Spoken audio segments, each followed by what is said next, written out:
नमो अरिहन्ताणं नमो सिद्धाणं नमो आयिरियाणं नमो वज्रायाणं नमो लोये सव्यसाम्।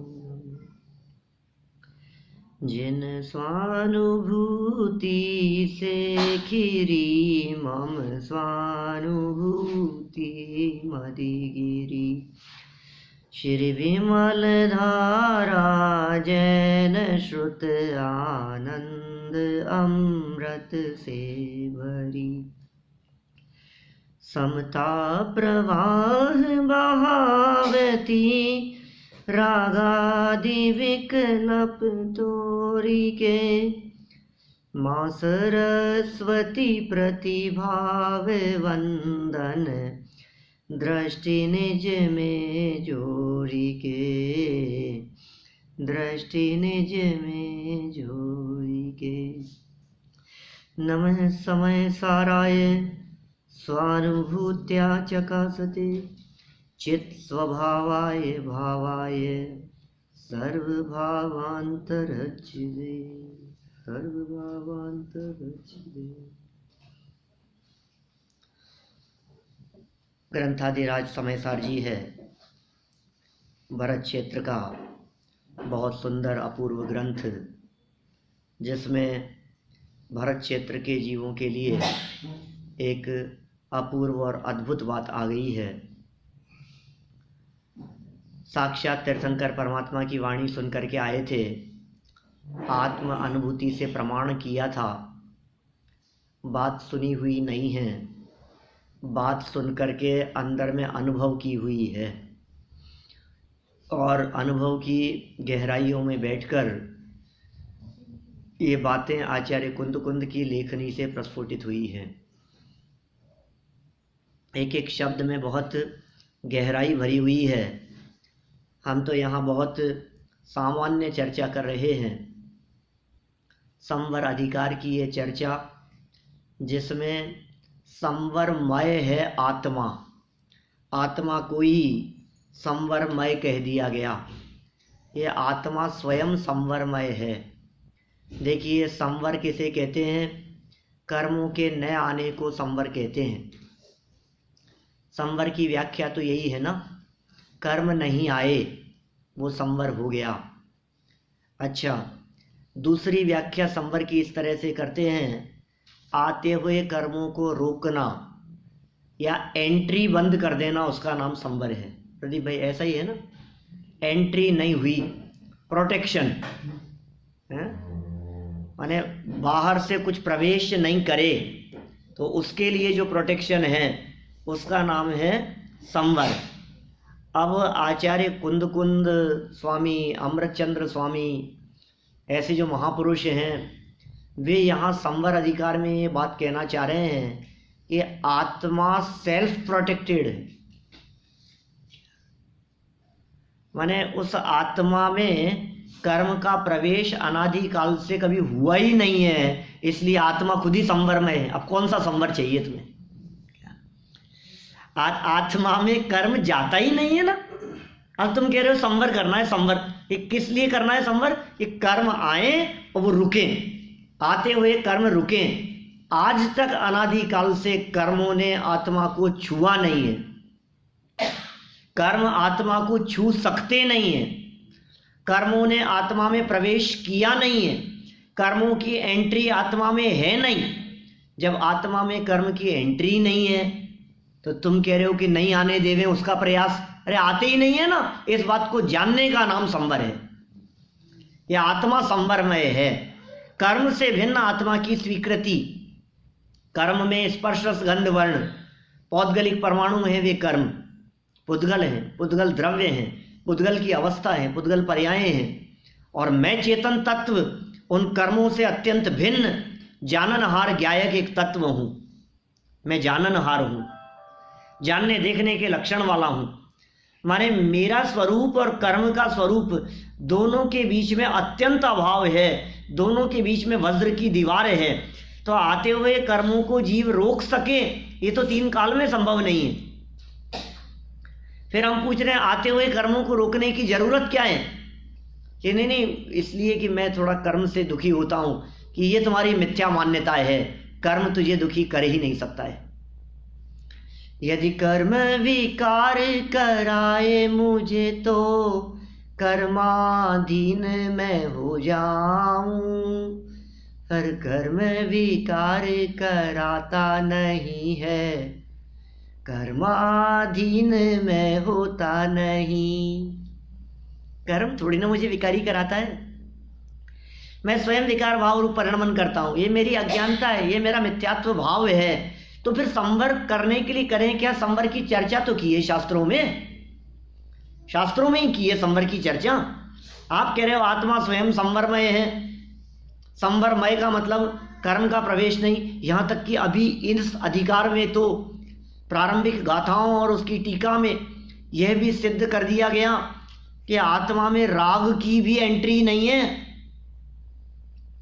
क्योंकि विकार के प्रदेश न्यारे और ज्ञान ज्ञायक आत्मा के प्रदेश न्यारे। तो जब विकार के प्रदेश ही भिन्न है, आलोकाकाश में डाल दो उसको। ये जुगल जी बाबू जी ऐसा कहते हैं, डाल दो उसको आलोकाकाश में, आत्मा में है ही नहीं, उसका अस्तित्व ही नहीं है, तुम कहाँ ढूंढ रहे हो? आत्मा के स्वरूप में या त्रिकाली ध्रुव ज्ञायक की तलेटी में बैठकर जब आप देखेंगे तो आपको कहीं राग का अस्तित्व नजर नहीं आएगा। जब राग का अस्तित्व हमें दिखता ही नहीं है तो फिर मैं राग को नष्ट करूं? जब कर्म का अस्तित्व आत्मा में नहीं है तो मैं कर्म को आने नहीं दूं? ये बात तो बनती कहाँ है, ये बात तो दूर ही रह गई है। ये कितनी सुंदर बातें यहाँ कह दी है। आत्मा के संवरमय होने के संदर्भ में मैं स्वयं संवरमय हूँ, इसलिए मुझे संवर की जरूरत नहीं है। ये तो निहाल भाई सोहानी जैसे जो हैं वो ऐसी बातें करते हैं। क्या पर्याय मेरा ध्यान करे तो करे, मैं किसका ध्यान करूं? मैं तो द्रव्य हूं भाई, मैं तो त्रिकाली हूं। वो क्षणिक पर्याय को मेरा लक्ष्य करना हो तो करे। मैं स्वयं संवरमय हूं, कर्म मुझ में आते ही नहीं है, अब सारा झगड़ा ही मिट गया।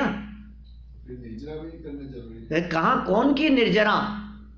मेरे स्वभाव में न कर्म है, न कर्म की निर्जरा, न कर्म का संवर, न कर्मों से मोक्ष। मैं तो मुक्त स्वरूप हूं। देखो भाई, कर्मों का रुकना संवर, कर्मों का धीरे धीरे छूटना निर्जरा, कर्म का पूरी तरह से छूट जाना मोक्ष।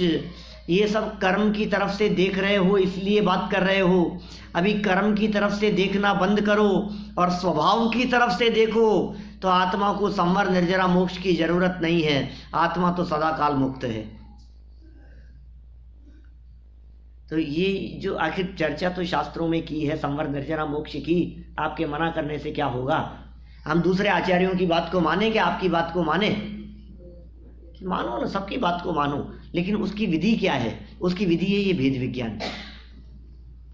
ये जो भेद विज्ञान की चर्चा यहाँ चल रही है, यही विधि है, यही प्रक्रिया है, इसके अलावा दूसरी कोई विधि नहीं है।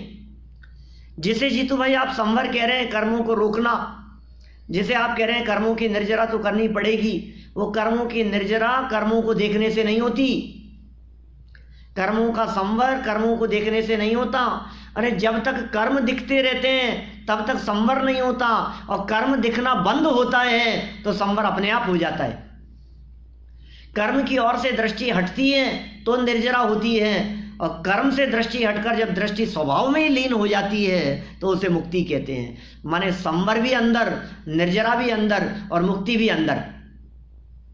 अंदर में संवर हुआ तो बाहर कर्म आना रुक गया, अंदर में शुद्धि की वृद्धि हुई तो बाहर में कर्म की निर्जरा हो गई, अंदर में उपयोग स्वभाव में लीन हो गया तो बाहर में कर्म दिखाई नहीं देते, खत्म हो गए।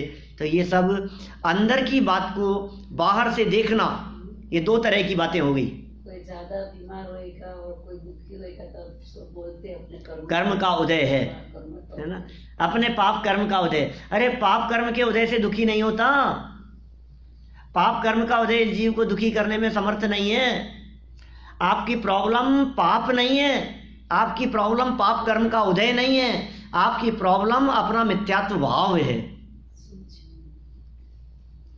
पाप कर्म का उदय कुछ नहीं बिगाड़ सकता। क्या आप यदि ये सोच रहे हैं अरे साहब कर्म तो कर्म ही है, आखिर कर्म तो अच्छे अच्छों को नहीं छोड़ा कर्मों ने, हम कौन है, हमारे ऊपर भी तो पाप कर्म का उदय आ सकता है। निपुण भाई, पाप का ही तो है, अंतराय कर्म पाप कर्म ही है, उदय आ जाता है तो प्रवचन छूट जाता है क्या? क्या वो भी पाप ही है क्या? अब हम क्या करें बोलो? पाप कर्म का उदय आता है तो डॉक्टर बेड रेस्ट बतला देता है, पाप कर्म का उदय आता है तो मंदिर नहीं आ पाते हैं, पाप कर्म का उदय होता है तो सर्जरी, हॉस्पिटलाइजेशन और सब कुछ, ये तो पाप कर्म के उदय में होता है ना। अच्छा कोई बात नहीं, पाप कर्म के उदय से सर्जरी हुई, पाप कर्म के उदय से हार्ट अटैक आया, है ना। अब हार्ट अटैक आने पर आपको क्या हुआ, आत्मा का क्या हुआ? आत्मा को अटैक आया कि शरीर को? अच्छा आत्मा में तो हार्ट ही नहीं है, अटैक कहाँ से आएगा? आत्मा का हार्ट क्या है? आत्मा का हार्ट तो ज्ञान है क्या? जिस हार्ट में अटैक की बात करते हो, ये ऐसा हार्ट तो आत्मा में है ही नहीं क्या? ये ऐसा दिल नहीं है आत्मा में, ऐसा हृदय नहीं है आत्मा में, आत्मा तो उससे सदाकाल भिन्न तत्व है। पाप कर्म का उदय, कर्म का उदय शरीर पर आता है, कर्म का उदय संयोगों पर आता है, कर्म का उदय पर पदार्थों पर आता है, कर्म का उदय आत्मा पर कभी आता ही नहीं है। आत्मा पर कर्म का उदय आ सकता ही नहीं है, क्योंकि आत्मा भिन्न तत्व है। कर्म के उदय ने क्या क्या बिगाड़ा, बतलाओ साहब, बाबूजी, विपिन जी, कर्म के उदय ने क्या क्या बिगाड़ा आपका आज तक? कर्म के उदय से बाल चले गए, कर्म के उदय से एज, कर्म के उदय से थोड़ी बहुत प्रॉब्लम, अभी बीच में हुआ था ना ऐसा, एकदम डॉक्टर के जाना पड़ा था कर्म के उदय से। तो ये सब कर्म के उदय से होता है ऐसा?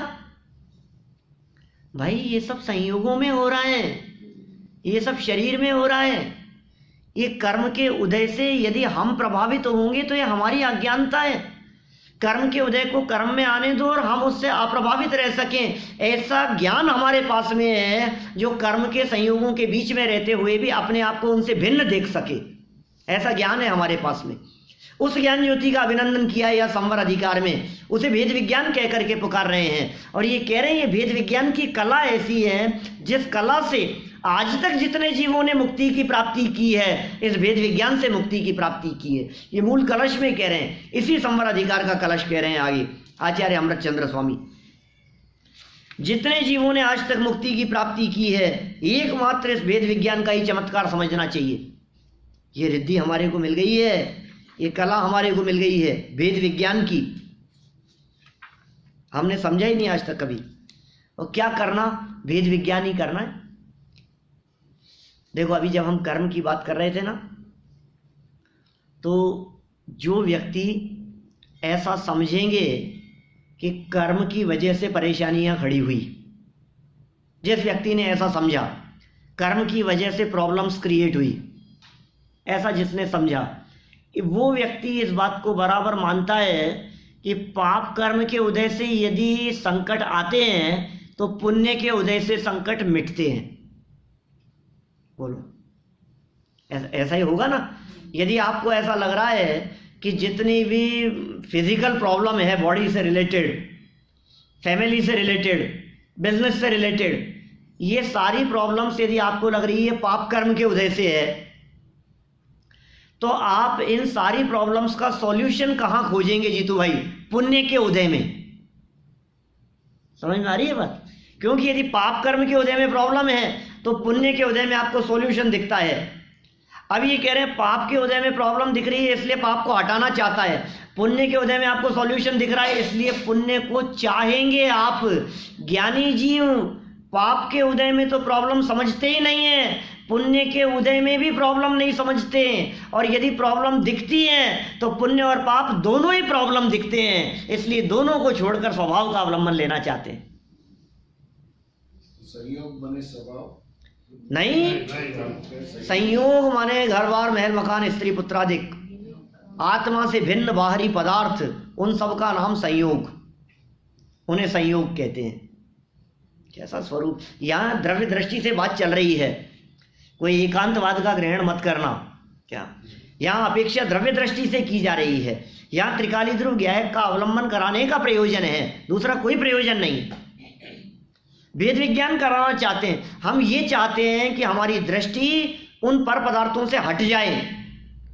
देखो, एक व्यक्ति ने ऐसा माना कि मैं बच्चों से दुखी हूँ, परिवार से दुखी हूँ, मैं बॉस से दुखी हूँ, जॉब से दुखी हूँ, मौसम से दुखी हूँ। एक व्यक्ति ने ऐसा बाहर में माना। फिर दूसरे व्यक्ति ने कहा, अरे अरे ये असली कारण नहीं है, असली कारण था तेरा कर्म का उदय। बॉस क्या करेगा? तेरे को जो बाहर में प्रॉब्लम्स दिख रही है ना, ये कारण नहीं है, तेरे कर्म का उदय। तो दृष्टि वहां से हटी, कर्म तक आ गई। लेकिन ये कर्म तक दृष्टि जो आई है, ये कर्म तक दृष्टि लाने वाला करणानुयोग था क्या? जिसने संयोगों से तो दृष्टि हटवाई और कर्म पर दृष्टि लाए कि तूने जैसे कर्म किए थे तुझे वैसा फल मिलेगा, तूने जैसा पाप किया था उसका फल मिलेगा, इसीलिए तेरे साथ में ऐसी परिस्थिति बन रही है। बहुत लोग कहते हैं मेरे ही साथ ऐसा क्यों हो रहा है? क्या लोगों को ऐसा लगता है मेरे साथ ही ऐसा क्यों हो रहा है? हे भगवान, पता नहीं मैंने ऐसा क्या किया है। मैंने कभी किसी का बुरा नहीं किया, मैंने कभी किसी का दिल नहीं दुखाया, कभी किसी को परेशान नहीं किया, किसी के साथ में मैंने कुछ किया नहीं, आज तक किसी का बिगाड़ा नहीं, फिर मेरे साथ ही ऐसा क्यों होता है? हर व्यक्ति मेरे को ही ऐसा क्यों कहता है कि भैया पुराना है, तेरा ही किया हुआ, तुझे वर्तमान में दिख नहीं रहा है लेकिन तेरा ही किया हुआ है। कर्म तक आ गए। अब ये द्रव्य दृष्टि की मुख्यता से बात कर रहे हैं। कर्म भी तेरा कुछ नहीं बिगाड़ता। देखो, यदि ये कर्म बिगाड़ करने लगे, यदि ऐसा हो जाए कि कर्म हमारा थोड़ा बहुत भी बिगाड़ करता हो, तो कर्म कब छोड़ देगा? फिर तो भगवान की पूजन छोड़ करके कर्म की करना शुरू कर दो। कर्म की भी पूजा होती है क्या? हे कर्म, ज्ञानावर्णी कर्म है, मैं तुझे अर्घ चढ़ाता हूँ, तेरी वजह से मेरा ज्ञान थोड़ा ढका हुआ है, तेरा उपकार हो तो मेरा ज्ञान विकसित हो जाए। ऐसा ज्ञानावर्णी कर्म को अर्घ चढ़ाते? दर्शनावर्णी को अंतराय कर्म, तेरे हाथ जोड़ता हूँ तो मेरा पीछे छोड़ दे। ऐसा सोचते हैं। ये अंतराय कर्म का हो जाता है तो बहुत बाधा होती है, हमारे काम अटकते हैं। किस वजह से? अंतराय कर्म के उदय से। ये आचार्य कुंद स्वामी कह रहे हैं, तेरा काम जानना है, वो काम को कोई नहीं अटका सकता। मात्र जानना मेरा काम, इसको कौन अटका सकता है? इस काम को कोई नहीं अटका सकता है, क्योंकि ये तेरा असली काम है। जानना देखना मेरा काम है। जिस काम को तू अटकना समझ रहा है वो तेरा काम ही नहीं है, तेरे को गलतफहमी हो गई है। प्रदीप भाई, समझ में आ रही है बात? कितनी बड़ी गलतफहमी में जी रहे हैं हम कह रहे हैं ये दुखी करेगा, ये परेशान करेगा। जब हम दुखों का वर्णन करना शुरू करते हैं तो सारी चर्चा संयोगों के आश्रित होती है।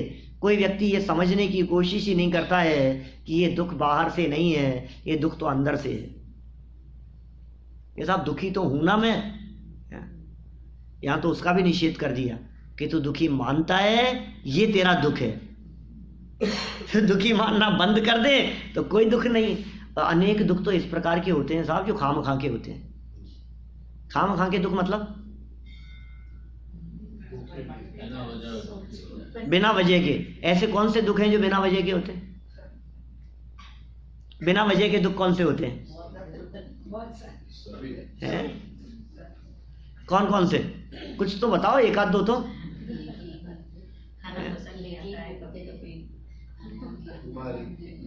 अरे बिना ही मतलब सोच सोच करके दुखी हैं। ये इतना टाइम क्यों हो गया, ये ऐसा क्यों हो गया, ये ऐसा क्या हो गया, ऐसा नहीं होना चाहिए था, ऐसा हो जाता तो ठीक रहता। और उससे कोई हमारे शारीरिक तकलीफ का भी संबंध नहीं है, उससे दर्द की भी कोई दिक्कत नहीं है। मैं कह रहा हूं चेहरा पर काला निशान हो गया, अब कितनी तकलीफ है? दर्द होता होगा।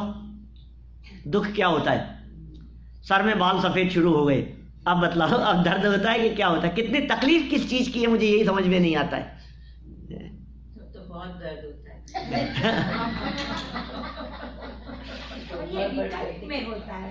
ये विकल्प खामखा के ही है ना क्या? और खुद ही देखता है, दुनिया को तो मतलब ही नहीं है। हर व्यक्ति अपने आप को देख देख करके दुखी है। कोई व्यक्ति आपके सर में 3 बाल देख करके वो परेशान नहीं होगा और आपको कुछ कहेगा भी नहीं कि ठीक है क्या हो गया, सबके ही आते हैं। उसमें क्या हो गया? लेकिन जब मैं खुद देखता हूँ मिरर में तो लगता है अरे ये क्या हुआ, तो खुद ही दुखी हो रहा है भाई खामखा में। चेहरे पर झुर्रियां पड़ने लग गई, अब क्या तकलीफ है? कभी टाइम देख करके हैं, कभी मोबाइल देख करके, कभी पुराना हो गया है, कभी अच्छा नहीं लग रहा है, कभी ड्रेस देख करके। अरे ये जो अच्छा नहीं लग रहा है ये तेरी कल्पना है, ये तेरी मान्यता है। जगत में कोई भी पदार्थ अच्छा और बुरा होता नहीं है। तो ये अच्छे और बुरे की कल्पना से खुद ही दुखी है। दुनिया में कोई वस्तु अच्छी बुरी नहीं होती है, कोई वस्तु अच्छी बुरी हो ही नहीं सकती है दुनिया में, बोलो होती ही नहीं है।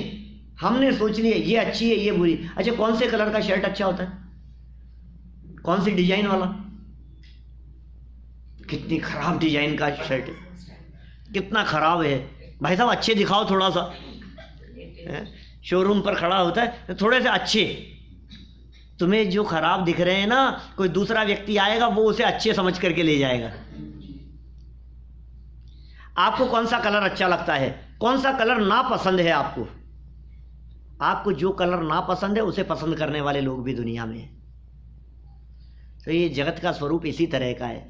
बाहरी पदार्थों से दुखी नहीं है, संयोगों से दुखी नहीं है, परिस्थितियों से दुखी नहीं है, तो किससे दुखी है? मन स्थिति से दुखी है। परिस्थिति से नहीं, किससे? मन स्थिति से दुखी है। तो सुधार कहाँ करना है, परिस्थिति में कि मन स्थिति में? परिस्थिति तेरे कंट्रोल में नहीं है। आज भेजा था मैंने 12वें नंबर वाला प्रवचन आपको भेजा था, उसमें यही चर्चा की है, बहुत मार्मिक चर्चा है, आपको बड़ा मजा आएगा। माने ये जो तुम्हारे को ऐसा लग रहा है कि मैं इस वजह से दुखी हूं, ये तेरे कंट्रोल में है ही नहीं।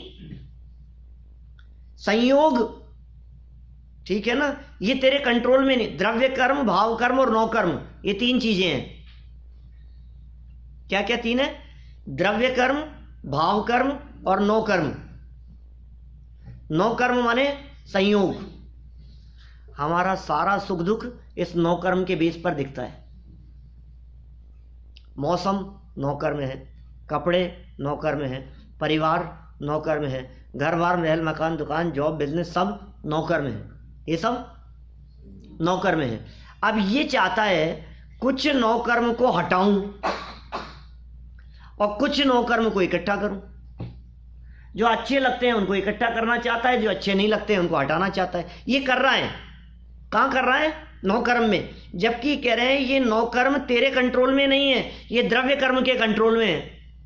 अब मिसअंडरस्टैंडिंग हो गई। जो नौ कर्म अपने कंट्रोल में नहीं था, उनके ऊपर कंट्रोल किसका था? उनके ऊपर कंट्रोल है नौ कर्म का, द्रव्य कर्म का। नौ कर्म के ऊपर कंट्रोल है द्रव्य कर्म का। अब इसको द्रव्य कर्म की तो खबर नहीं है और ये नौ कर्म में फेरफार करना चाहता है। अब ये करना कुछ चाहता है और होता है द्रव्य कर्म के हिसाब से, और ये दुखी होता है खामखा में। अब क्या करें? इसलिए नौ कर्म को मत देखो निपुण भाई, नौ कर्म मत देखो। तो क्या करें? तो फिर द्रव्य कर्म हमें दिखता नहीं है कि भावों को संभालो, ये तुम्हारे कंट्रोल में है। जैसे भाव होते हैं वैसे कर्म बनते हैं, ठीक है ना? ये भाव कर्म, ये द्रव्य कर्म, ये नौ कर्म, ठीक है? जैसे भाव किए वैसा द्रव्य कर्म बंधा, जैसा द्रव्य कर्म बंधा वैसे नौ कर्म मिले। नौ कर्म जैसे भी मिले हों, कंट्रोल द्रव्य कर्म का था, लेकिन इस नौ कर्म के मिलने पर हमने जो ये किया राग द्वेष, इससे नौ कर्म को देख देख करके तो वापस द्रव्य कर्म बंध गए। ये सर्कल चलता है ना, ये सर्कल चलता रहता है। अब क्या करना पड़ेगा कि नौ कर्म को देख करके राग द्वेष करना बंद कर दे कि साहब ये कैसे हो सकता है, कुछ वस्तुएं अच्छी है और कुछ बुरी हैं, ये कैसे हो सकता है, मैं कैसे बच सकता हूं इससे? कि तू बच सकता है, तेरे हाथ में है, ये तेरे कंट्रोल में है। क्योंकि तेरे पास में एक ऐसी छेनी है प्रज्ञा रूपी, जिससे तू दीवार डाल सकता है इसमें। ये अलग है, मैं देखना बंद कर दी, जो काम मेरा था ही नहीं। अच्छा, जो मेरे कंट्रोल में नहीं है, जिसको कोई दूसरा व्यक्ति कंट्रोल कर रहा है, हैंडल कर रहा है, टैकल कर रहा है, अब मैं क्यों बीच में टांग अड़ाऊं? लगता है कि नहीं आपको ऐसा? पंडित जी की व्यवस्थाएं ये देख रही हैं, अब आपको कोई विकल्प आता है? आता है क्या कोई विकल्प? कोई विकल्प नहीं आता है। क्यों? क्योंकि कहाँ जाना है, कौन सी जगह पर भोजन होगा, कहाँ रहना है, ये विकल्प किसको आएंगे? जो कर रहे हैं। हमें विकल्प कब तक आते हैं? जब तक किसी काम को करने का वजन हमारे माथे पर है, तब तक हमें तत्संबंधी विकल्प आते हैं। और जिस काम के बारे में हमने समझ लिया कि ये काम मेरा नहीं है, ये काम उनका है, तो फिर मुझे उसके बारे में विकल्प नहीं आते। अब हम कह रहे हैं नौ कर्म जो हैं, ये नौ कर्म तुम्हारा काम नहीं है। ये नौ कर्म में फेरफार, आना जाना, रुकना ठहरना, स्थिर रहना, बदलना, सब कुछ ये काम द्रव्य कर्म का है निमित्त रूप से। असली तो नौ कर्म ही है, तत्समय की योग्यता निमित्त रूप से द्रव्य कर्म का काम है, और मान रहा है अपना काम, तो तू जबरदस्ती दुखी हो रहा है। बोलिए। तो भाव कर्म अपनी योग्यता से होता है, ये क्या सही है ना? होता है ना? तो फिर तो उसको कंट्रोल कैसे? भाव कर्म अपनी योग्यता से होता है, लेकिन अपनी योग्यता से होने में भी हमारे परिणामों की वो जो श्रृंखला है ना, उसके अनुसार ही काम होगा। ये बात जब हम कहते हैं कि वे भाव कर्म अपनी योग्यता से होते हैं, तो ये बात कहने लायक नहीं है। जरूरत नहीं है इस बात को कहने की, इस बात को याद करने की भी जरूरत नहीं है। क्या कह रहा हूं मैं? इसलिए याद करने की जरूरत नहीं है। आप तो अभी यही सोचो हमारे करने से ही होते हैं। देखो, थोड़ा सा गंभीरता से देखना, मैं कुछ अलग बात कहना चाह रहा हूं। ये परिणाम, ये भाव हमारे हाथ में है, ये हमारे कंट्रोल में है। हम अशुभ से हटकर शुभ भाव में लग सकते हैं, अपने उपयोग को बदल करके इधर लगा सकते हैं। ये सब हमारे कंट्रोल में है।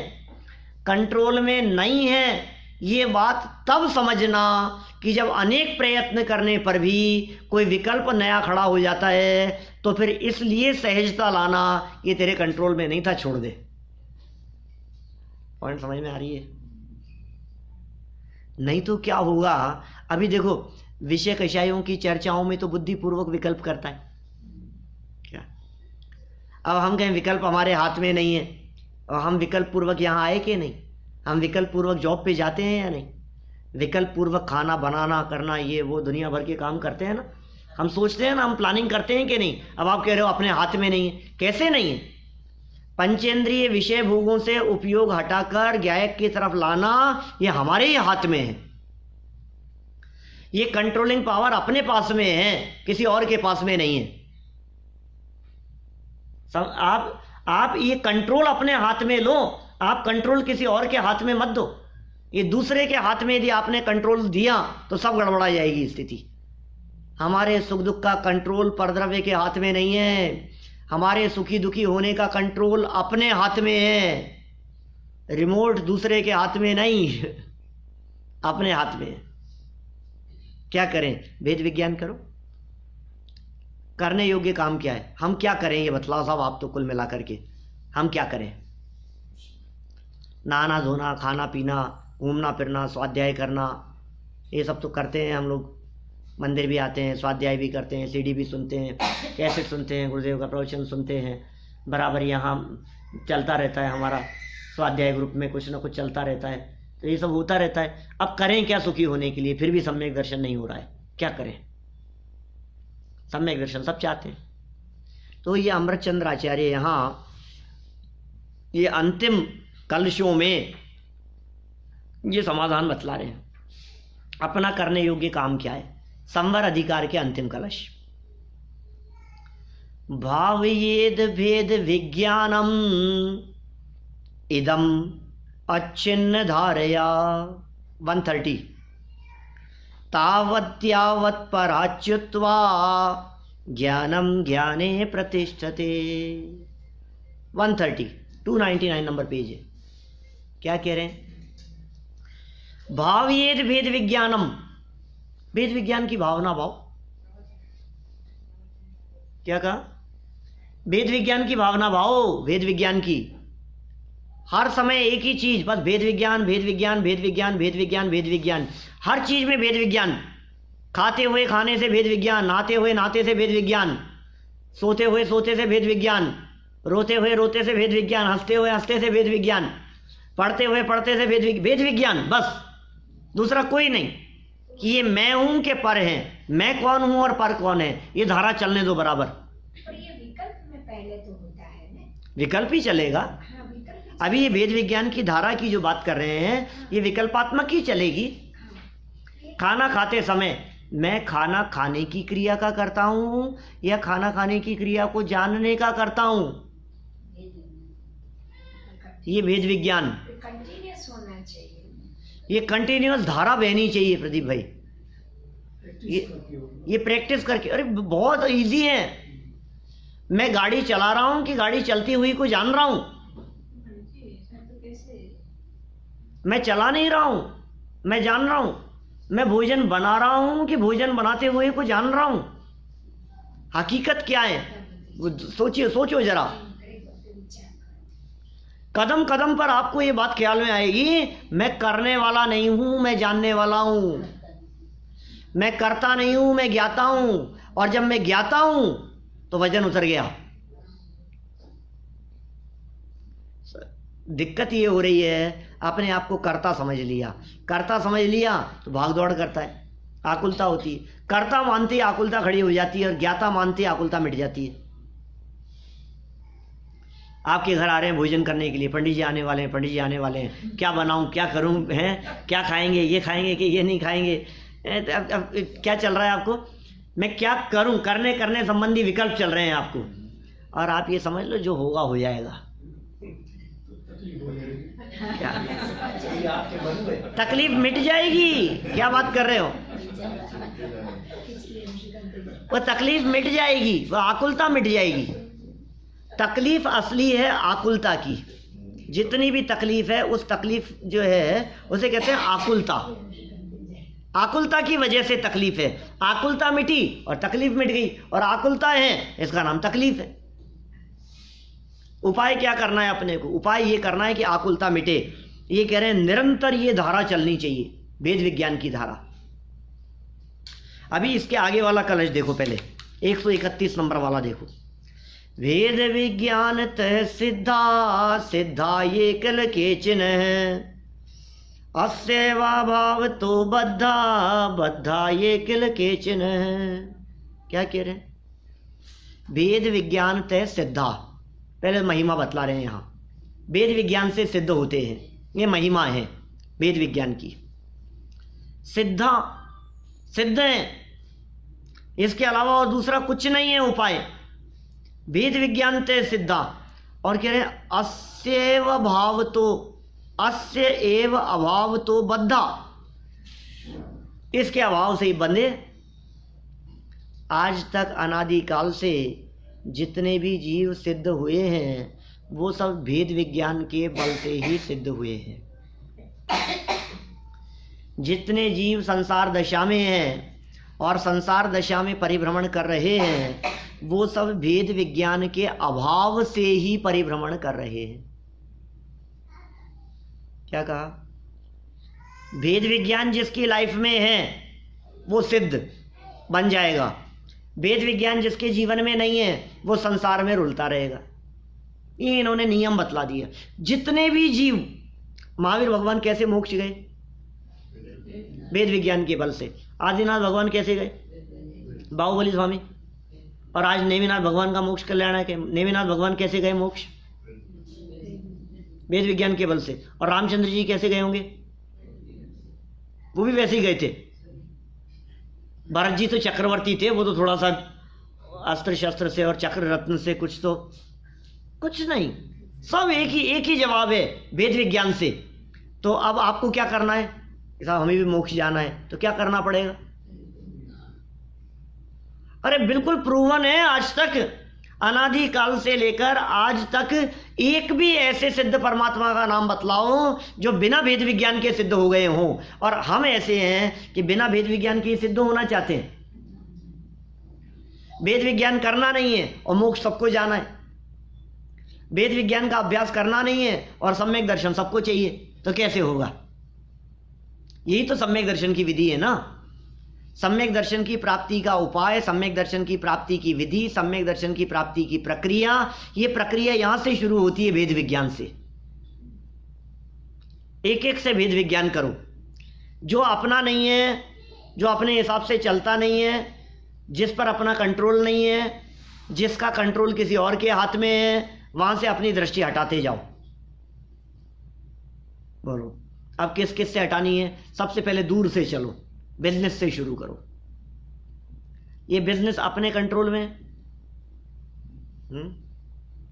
हमारे हिसाब से चलेगा? ये आपका है बिजनेस। आप जिसे अपना बिजनेस कह रहे हैं उसे वहां काम करने वाले एम्प्लॉय अपना बिजनेस कहते हैं क्या? आपके बच्चे अपना बिजनेस कहते हैं। पिताजी ने शुरू किया था तो वो अपना बिजनेस कहते थे, जिसे आज आप अपना बिजनेस कहने लगे हो। किसका है बताओ तो सही। और कभी कभी ऐसा भी होता है जिसे आप अपना बिजनेस कह रहे हो, उसी के बारे में जब हम पूछते हैं किस चीज़ का बिजनेस है, तो आप कहते हैं होटल का बिजनेस है। क्या आपने कहा होटल का, तो हमने तुरंत कहा आपका है कि होटल का है? काय का बिजनेस है बताओ?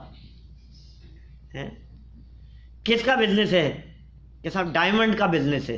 तो डायमंड का है या आपका है? नक्की तो करो।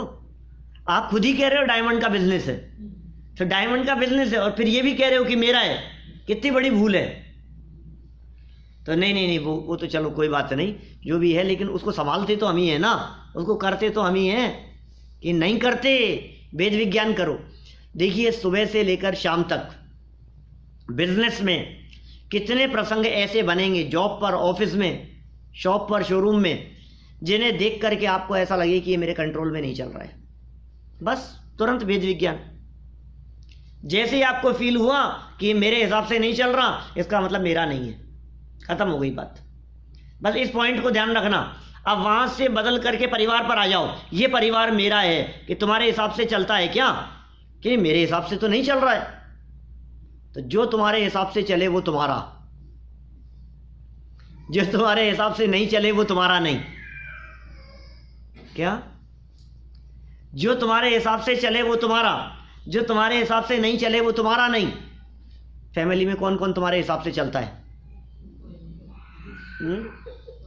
क्या बात कर रहे हो आप? हैं? नहीं चलते? नहीं चलते। नहीं सुनो, अभी 100% चलना चाहिए। क्या 90% चलेंगे तो काम नहीं चलेगा। कोई 95% अपने हिसाब से चले और 5%, 99% अपने हिसाब से चले और 1% अपने हिसाब से नहीं चले, तो हम कह रहे हैं कि ये फॉर्मूला नहीं लगेगा। फॉर्मूला ये लगाना है 100% आपके हिसाब से चले वो आपका, और जो आपके हिसाब से नहीं चले वो आपका नहीं है। अब फैमिली पे लगा लिया आपने? नहीं साहब 100% तो कोई नहीं चलता है। ऐसा तो हो नहीं सकता है। अरे फैमिली की छोड़ो, इस बॉडी की कहो आप, तो ये शरीर आपके हिसाब से चलता है क्या? 100% शरीर, 90% तो चलता है प्रदीप भाई। नहीं निपुण भाई, कितने % चलता है शरीर आपके हिसाब से? 100%। इसका मतलब क्या होता है? अच्छा 0, ऐसा ठीक है। 0% आपके हिसाब से चलता है, तो आपका है या नहीं? संयोग से है। मेरे संयोग में है, मेरा नहीं है। माने ये शरीर से वेद विज्ञान करो। जब जब आपको ऐसा लगे कि मैं तो चाहता हूं कि तबीयत ठीक रहे और ये बिगड़ रहा है, आपको ऐसे लगे कि मैं तो बिल्कुल फ्रेश रहना चाह रहा हूं और ये शरीर से थोड़ी वीकनेस लग रही है, ये ऐसा क्यों हो रहा है? तो ये मेरे हिसाब से नहीं चल रहा। दुनिया में कोई व्यक्ति नहीं चाहता कि सर दर्द हो, फिर सर दर्द क्यों होता है? दुनिया में कोई नहीं चाहता कि घुटनों की प्रॉब्लम हो, फिर क्यों होती है? कोई नहीं चाहता कि हार्ट की प्रॉब्लम हो, फिर क्यों हो रही है? तो जितनी भी प्रॉब्लम्स आपको दिख रही है, इन सारी प्रॉब्लम्स के पीछे कौन कारण था, उसका परिणमन मेरे हिसाब से नहीं है। वेद विज्ञान करो। कहां कहां वेद विज्ञान करना है? हर कदम पर वेद विज्ञान करना है आपको। ये धारा ही चलनी चाहिए, हर समय चलनी चाहिए धारा। कपड़ों से भिन्न, शरीर से भिन्न, बाहरी पदार्थों और परिवारों से तो चौड़ा ही भिन्न दिख रहा है। अभी और अंदर चलो भेद विज्ञान के लिए, तो द्रव्य कर्म से भी भिन्न, ये कर्म भी नहीं बिगाड़ रहा है, फिर भाव कर्म से भिन्न, फिर पर्याय मात्र से भिन्न, इतना भेद विज्ञान करना पड़ेगा। फिर गुण भेद से भिन्न, अभेद अखंड तक पहुंचना पड़ेगा। अभी तो क्या हो रहा है, बातें तो हो रही है गुण भेद से भिन्न की, क्या, और अपने आप को फैमिली से भी भिन्न नहीं समझ रहा है। तो अभी बात तो वहां की कर रहा है, क्या, विकारी पर्याय से भी भिन्न हूं मैं, तो बात तो ऐसी कर रहे हैं। और अभी घर से भिन्न नहीं समझ रहे हैं। अभी घर पर बिजली गिर जाए तो ऐसा लगता है जैसे अपने पर ही गिर गई हो। वो उड़ जाते हैं ना टोरनाडो में, मकान इधर से उड़ जाते हैं, मकान का मकान नीचे से उड़ गया, उठ करके दूसरी जगह चला गया, ऐसा सुना है मैंने। यहाँ तो नहीं होता, यहाँ शिकागो में थोड़ी ना हुआ, शिकागो के बाजू में होता है ऐसा। रूफ उड़ जाता है, छत उड़ जाता है, पूरा मकान उड़ जाता है, गाड़ियाँ उड़ जाती है। हाँ, अब बोलो क्या कैसी स्थिति है। तो अभी हम ये कह रहे हैं, वो जाता है तो आपको कैसा लगता है, चला जाएगा तो कैसा लगेगा। ये कह रहे हैं तुम्हारा था ही नहीं।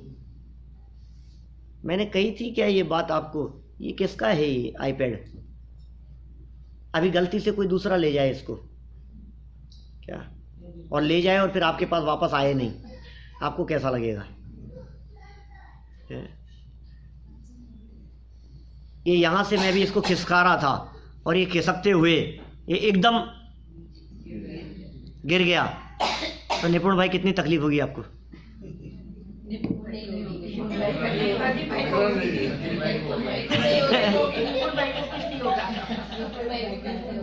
बिल्कुल नहीं होगी।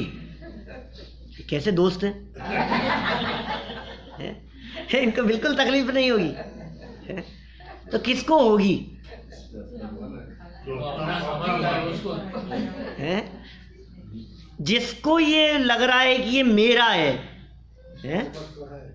जिसको ममत्व है, जिसने इसको अपना माना, तकलीफ उसको है। अब हम ये कह रहे हैं कि अभी ये जाए चाहे कुछ भी हो इसका, यदि हमने इसको अपना मानना छोड़ दिया, या मान लीजिए फॉर एग्जांपल ऐसा काम हो गया कि आप ये समझ रहे थे कि ये आपका है और ये गिर गया नीचे, फिर आपको ध्यान है अरे मैंने तो इधर रखा था, मेरा वाला तो उधर है, ये तो किसी और का था, तो फिर तकलीफ होगी। प्रदीप भाई, जब तक आपको ऐसे लगता है कि ये मेरा है तो तकलीफ खड़ी होती है। माने तकलीफ का कारण मेरापन है, तकलीफ का कारण अपनापन है, तकलीफ का कारण हमारी ये मान्यता है। ये मान्यता ही तो बदलनी है। वेद विज्ञान के माध्यम से हमने इस बात को समझ लिया कि ये मेरा नहीं है, अब कुछ भी हो जाए। मनिराज क्या करते हैं जंगल में बैठे बैठे, दुख जो आता है, अपने को जो दर्द होता है, वो आप बोलते हैं कि मेरा नहीं है, मान लिया अपन ने, लेकिन हो तो रहा है। तो जानने में तो आएगा ना, जानने में आ रहा है ना, जानने में आएगा तो उसके साथ उसके भाव भी तो क्रिएट होंगे। देखो ये जो जानने में आ रहा है ना, बस यही भेद विज्ञान करना है हमारे को। ये जो जानने में आ रहा है, जान करके भी उससे अप्रभावित रहें, ये काम करना, ये प्रैक्टिस करनी पड़ेगी हमारे को। बहुत प्रैक्टिस में होता है, अकेला ऐसा नहीं होता। 1 घंटा सुन लिया, साल में 5 दिन सुन लिए, वीक में 1 दिन सुन लिया, महीने में 2 दिन कर ली चर्चा, इससे कुछ नहीं होता। इससे मैं तो ये भी कहता हूँ, कोई व्यक्ति हो सकता है आप लोग कहेंगे साहब हम तो रोज करते हैं, तो रोज करने से भी नहीं होता। दिन में 1 घंटा कर लिया बस, बाकी 23 घंटे धारा कौन सी चल रही है, तो धारणा में वो 1 घंटे वाली बात जाएगी कि 23 घंटे की बात जाएगी। अपनी धारणा में कौन सी बात जाए, उसके लिए धारा कौन सी बहनी चाहिए, ये धारा बहनी चाहिए वेद विज्ञान की। भेद ये क्या कहा, भाव येद भेद विज्ञानम इदम, इस प्रकार अचिन्न धारया, नॉन स्टॉप। कैसे कैसे शब्द दिए, अचिन्न धारया भेद विज्ञानम इदम अचिन्न धारे। अचिन्न धारा समझते हैं आप, शांति धारा समझते हैं आपको? ये शांति धारा क्या है? भाई साहब ये जो आपकी पाषाण की प्रतिमाएं हैं ना, ये जल की धारा कंटिन्यू डलने से उसका क्षरण हो रहा है, सावधान रहना। पाषाण की प्रतिमाओं के ऊपर ज़्यादा जल ये ठीक नहीं है बात। ये शांति धारा ही क्यों, ये महावीर धारा क्यों नहीं है? ये शांतिनाथ भगवान से क्यों उसे जोड़ दिया गया? आपको पता है 24 तीर्थंकरों में से शांतिनाथ स्वामी के पहले 7 बार धर्म की विच्युति हुई है। धर्म विच्युति, धर्म विच्युति का मतलब धर्म खत्म हो गया था। खत्म हो गया मतलब वो परंपरा, वो श्रृंखला टूट गई थी बीच में। ऋषभदेव ने चलाया, फिर बीच में टूट गई, फिर टूट गई, फिर दूसरे तीर्थंकर आए, फिर चलने लगी धारा, फिर वो धारा टूट गई बीच में, फिर नए तीर्थंकर आए, फिर शुरू हुई। ऐसे इस तरह से 7 बार वो धारा टूट गई। लेकिन शांतिनाथ भगवान जब तीर्थंकर हुए उसके बाद से ये वीतरागी जैन धर्म की धारा आज तक कभी टूटी नहीं है। इसका नाम है शांतिनाथ से जो धारा चल रही है वो है शांति धारा। क्या आप समझ रहे हैं? ये जल की धारा का नाम शांति धारा नहीं है क्या? ये वीतरागी तत्व ज्ञान की धारा निरंतर चलते रहने का नाम शांति धारा है क्या? ये वीतरागी तत्व ज्ञान हृदय में उतरे तो होगी शांति, समझ रहे हैं आप? और उसके बिना वो शांति की धारा कैसे बहेगी? जिनके हृदय में भेद विज्ञान होगा उनके हृदय में शांति धारा चलती है। जिनके हृदय में भेद विज्ञान नहीं है उनके बाहर में भले ही शांति धारा चले लेकिन अंदर में तो अशांति की धारा बह रही है। बाहर में शांति धारा और अंदर में अशांति धारा। बोलो क्या होता है? जी तो भाई जितना लोग शांति धारा करते हुए दिखते हैं ना, जिनको थोड़ा आग्रह रहता है, मैं उनकी बात कर रहा हूँ। कुछ न कुछ घर में, परिवार में, फैमिली में अशांति का वातावरण चल रहा है, इसलिए उनको लगता है शांति होगी, इससे शांति होगी। अंदर में तो अशांति चल रही है। ये अछिन्न धारा की बात कर रहे हैं यहाँ। अविच्छिन्न धारा, निरंतर धारा प्रवाह रूप से नॉन स्टॉप, सोते उठते बैठते खाते पीते हर समय एक ही धारा चल रही है। मैं क्या एक ध्रुव परमात्मा हूँ, त्रिकाली ध्रुव चैतन्य आत्मा हूँ। ये धारा अंदर में निरंतर चल रही है, इसका नाम है अछिन्न धारा। ये धारा चलनी चाहिए। और ये जो धारा है, इस धारा के लिए आपको अवलंबन चाहिए। तो फिर अवलंबन है जनवाणी का, अवलंबन है तत्व ज्ञान का, अवलंबन है देवशास्त्र गुरु का। उस अवलंबन के बिना भी काम नहीं चलेगा। अभी क्या हो रहा है, जनवाणी के अवलंबन के चक्कर में देव का अवलंबन छूट रहा है, पूजन छूट रही है, पूजन के प्रति रस कम हो रहा है। आपको पता है श्रावकों के 6 आवश्यक कहे हैं भाई साहब। पूजन प्रतिदिन श्रावकों के करने योग्य आवश्यकों में है जिनेंद्र देव की पूजा। आप श्रावक कहलाने के योग्य नहीं है यदि आप पूजन नहीं करते हैं तो। श्रावक कहलाने के योग्य नहीं है। इसलिए पूजन कितना बड़ा एक अंग है, हमारी दिनचर्या का अभिन्न अंग है जिनेंद्र देव की पूजन करना। फिर और बात कहूं आपको, आप शास्त्र तो पढ़ रहे हैं, ये शास्त्र किसके कहे हुए हैं? जिनेंद्र देव के कहे हुए हैं। अब आपके हृदय में देव की महिमा नहीं आएगी तो उनकी वाणी की महिमा कैसे आएगी? आपको सब हमारे को तो जनवाणी की महिमा है, जनवाणी की महिमा है। देव तो क्या है? ठीक है, अरे देव तो क्या है, ये उनकी वाणी है क्या? ये जो वाणी हम यहाँ बैठ करके पढ़ रहे हैं, बैठ करके सुन रहे हैं, ये वाणी उन तीर्थंकर परमात्माओं की है। उनके प्रति बहुमान का भाव, उनके प्रति भक्ति का भाव, उनकी स्तुति का भाव, उनके गुणानुवाद का भाव यदि नहीं आएगा तो उन जैसा बनने की भावना कैसे जागृत होगी? ये बताओ मेरे को। उन जैसा बनना है ना, इसलिए उन्हें देखना, उनके दर्शन करना, उनकी पूजन भक्ति करना, निरंतर धारा चलनी चाहिए। आज पूजाएं भी ऐसी है अपने तो। आप क्या सोच रहे हैं? स्वाध्याय करेंगे तो ज़्यादा लाभ मिलेगा, पूजन करेंगे तो कम मिलेगा। पूजन में भी स्वाध्याय है, पूजन में भी तो स्वाध्याय है। हर लाइन में वेद विज्ञान की चर्चा चल रही है। बहुमूल्य जगत का वैभव यह क्या हमको सुखी बना सकता, अरे पूर्णता पाने में क्या इसकी है आवश्यकता। क्या क्या कह रहे हैं? बहुमूल्य जगत का वैभव हमको सुखी नहीं बना सकता। करो ना वेद विज्ञान, यही तो धारा चल रही है, और क्या है। तीर्थंकर परमात्मा को देखो और फिर अपने स्वरूप को देखो, वीतरागी जिनेंद्र देव की प्रतिमा को देखो और फिर अपने वीतरागी स्वभाव को देखो और फिर मिलान करो। जो ऊपर है उनको भेद के माध्यम से निकाल दो और जो समानता है उसे स्वीकार करो। ये धारा चलनी चाहिए बराबर। कब तक चलनी चाहिए ये तो बताओ, कब तक चलनी चाहिए? देखो भाई, हम यहाँ बैठे हैं और यहाँ बैठे बैठे हमारे हृदय में एक धारा चल रही है, भोजन की धारा चल रही है। हमें भूख लग रही है, तो भूख लग रही है तो कौन सी धारा चालू हो जाती है? भोजन करना है, भूख लग रही है, भोजन करना है। ये कब ख़त्म करेंगे, क्या बनेगा पता नहीं, अभी तो बहुत टाइम लगेगा, अभी तो कितना इंतज़ार होगा। भोजन की धारा चलने लगती है ना अंदर में। आपको यदि भोजन चाहिए तो भोजन की धारा बहने लगती है। आपको यदि पानी पीना है तो पानी की धारा बहने लगती है। आपको यदि वॉशरूम जाना है मान लो, तो आपके धारा चालू हो जाती है ना, मुझे जाना है, मुझे जाना है, मुझे जाना है, मुझे जाना है, मुझे जाना है। ये धारा चालू हो जाती है कि नहीं अंदर में? ऐसे ही हम ये कह रहे हैं, ये तत्वज्ञान की धारा अंदर में चल रही है कि नहीं? सम्यक दर्शन, सम्यक दर्शन, सम्यक दर्शन, भेद विज्ञान, आत्मानुभूति, भेद विज्ञान, आत्मानुभूति, भेद विज्ञान, आत्मानुभूति, ये धारा चल रही है या नहीं? ये धारा चलानी पड़ेगी आपको। इस धारा का नाम है शांति धारा। क्या? शांति प्राप्ति के लिए जो आपके हृदय में धारा चल रही है, जो चलनी चाहिए वस्तु स्वरूप के विचार पूर्वक, उस धारा का नाम है शांति धारा। ठीक है साहब, करना कि नहीं बोलो अब शांति धारा आगे से रोज करना। कौन सी? अरे ये अविच्छिन्न धारा, ये शांति धारा रोज होनी।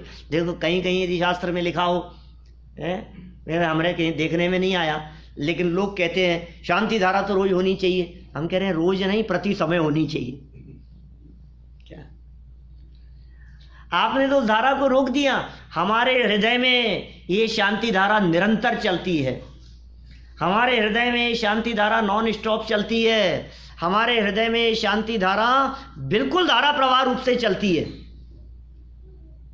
वस्तु स्वरूप का विचार, वस्तु स्वरूप विचार खुशी से सब दुख संकट सहा करे, ये धारा निरंतर चलती है। आपके हृदय में चलती है या नहीं हमें नहीं मालूम। ये कह रहे हैं अविच्छिन्न धारा। तावत, कब तक? यावत, जब तक पराच्युत्वा, पर से छूटकर, ज्ञानम ज्ञाने प्रतिष्ठते, ज्ञान ज्ञान में ही प्रतिष्ठित ना हो जाए तब तक। क्या? जब तक हमारा ज्ञान समस्त पर पदार्थों से छूटकर ज्ञायक स्वभाव में स्थिर ना हो जाए, तब तक यह भेद विज्ञान की धारा निरंतर निरंतर निरंतर निरंतर निरंतर चलनी चाहिए। तब नहीं जब प्रतिकूलता हो, तब तो ख्याल में आती है। आप अच्छी सब्जी बनाना चाहते थे और गलती से नमक 2 बार गिर गया, कम गिरा होगा तो ऊपर से डाल लेंगे। अब 2 बार गिर गया तो क्या उपाय है? अब क्या करें? अब हम क्या करें? तो कहा भाई मैं क्या करूं, मेरे हाथ में नहीं था। आप बैठे हुए हैं, रोटी डालनी है और एकदम जल गई, पता नहीं ये क्या हुआ एकदम। आप कुछ कर सकते हैं आप, तो आपको लगता है ये तो अपने कंट्रोल में नहीं है। आप तुरंत उससे भेद विज्ञान करने लगते हैं। 1 सेकंड में आपकी ये बात समझ में आ जाती है, अपने करने से नहीं हुआ। तुरंत आ गई ना ये बात समझ में आपके कि मेरे करने से नहीं हुआ। लेकिन हम कह रहे हैं जब अच्छी बनी थी तब भी करने से नहीं हुआ। क्या? ये धारा तब चलनी चाहिए जब काम अपने प्रतिकूल हुआ है, तब तो लगता है मेरे करने से नहीं हुआ। जब कोई अपनी इच्छा से विपरीत काम होता है तब तो लगता है अपने करने से नहीं हुआ। लेकिन इच्छा के अनुकूल होता है तब भी समझ लेना कि अपने करने से नहीं हुआ। ये बात बराबर चलनी चाहिए अपने हृदय में। ये कितनी चलती है मुझे नहीं मालूम। बोलो। एक सेठ जी थे, सेठ जी सेठानी रहते थे, उनकी एक ही इकलौती बेटी थी। संपत्ति बहुत थी, किसी तरह की कोई कमी नहीं थी। बेटी का विवाह एक अच्छे परिवार में, अच्छा लड़का, संस्कारित लड़का देख करके विवाह कर दिया संपन्न परिवार में। संपन्न परिवार में उसकी शादी हो गई।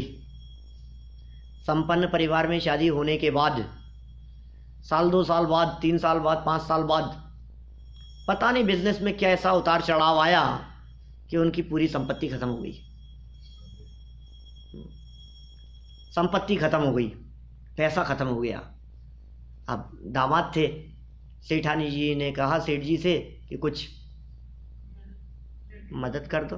हाँ तो क्या करें बोलो। खूब कहती रहती थी, वो मानते नहीं थे कि हाँ ठीक है, समय आने पे सब। महीना भर हो गया, 2 महीने हो गए, 6 महीने हो गए, सेठ जी सुनते ही नहीं है। सेठानी जी को चिंता रहती है, बेटी तकलीफ पा रही है क्या। एक दिन जो उनके दामाद थे निपुण भाई, वो घर आए। तो वो जब वो घर आए तो सेठ जी थे नहीं उस समय संयोग से घर पर। तो सेठानी जी ने सोचा कि इनकी कुछ हेल्प कर देनी चाहिए, हैं। तो लड्डू में रख दिए उन्होंने। उनको कहा कि आप बैठो, लड्डू बना रही थी वो उस समय, आप बैठो, लड्डू बनाए हैं, ये लड्डू लेते जाना। तो लड्डू में एक एक सोने की मोहरें, गोल्ड के कॉइन, वो सब लड्डुओं में रख दिए।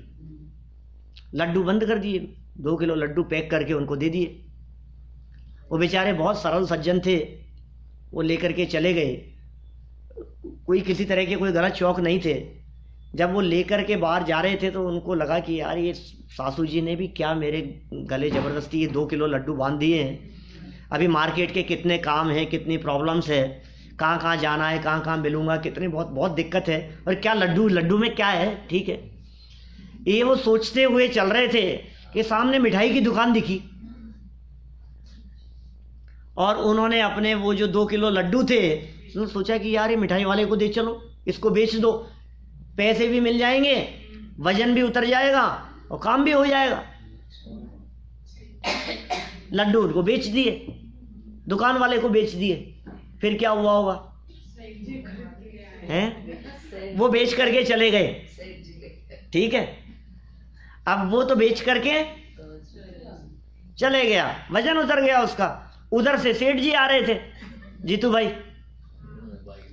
सेठ जी ने सोचा कि यार घर चल रहे हैं क्या, ये 2-3 दिन से लड्डू कह रही थी, अब वो बनाएगी, अपन यहीं से ले चलते हैं, उसकी भी हेल्प हो जाएगी और दुकान सामने है, तो ले चलते हैं। तो उसने 2 किलो लड्डू का ऑर्डर दिया, वो पैकेट तैयार था, तो दुकान वाले ने वही पैकेट पकड़ा दिया सेठ जी को। क्या, घर आ गए। घर आने के बाद क्या हुआ प्रदीप भाई, सेठानी ने जैसे ही वो पैकेट देखा, उसको बहुत बुरा लगा। सेठानी को मन में विकल्प आए, क्या कि मैंने तो उनको दिया था, दामाद जी को, रास्ते में मिल गए, उन्होंने क्या वापस लौटा दिया क्या इनको, क्या हुआ, कि वही है क्या लड्डू। कि पूछा ये कहाँ से लाए आप, कि नहीं दुकान से लाया हूँ, अभी लाया हूँ, तुम बनाने की कह रही थी ना, क्या अब नहीं बनाने पड़ेंगे, मैं ले आया। वो फटाफट किचन में गई और लड्डू तोड़ करके देखे तो उसमें सोने की मोहरें। सारी बात समझ में आ गई, कुछ चक्कर समझ में नहीं आया क्या हुआ। उसने आकर के सेठ जी को बतलाया कि सेठ जी ये क्या है, मैंने तो उनको दिया था। तो सेठ जी ने कहा कि देख, मैं तुझसे नहीं कहता था, उनके भाग्य में था ही नहीं, और सुन, उनके भाग्य में तो था ही नहीं, हलवाई के भाग्य में भी नहीं था।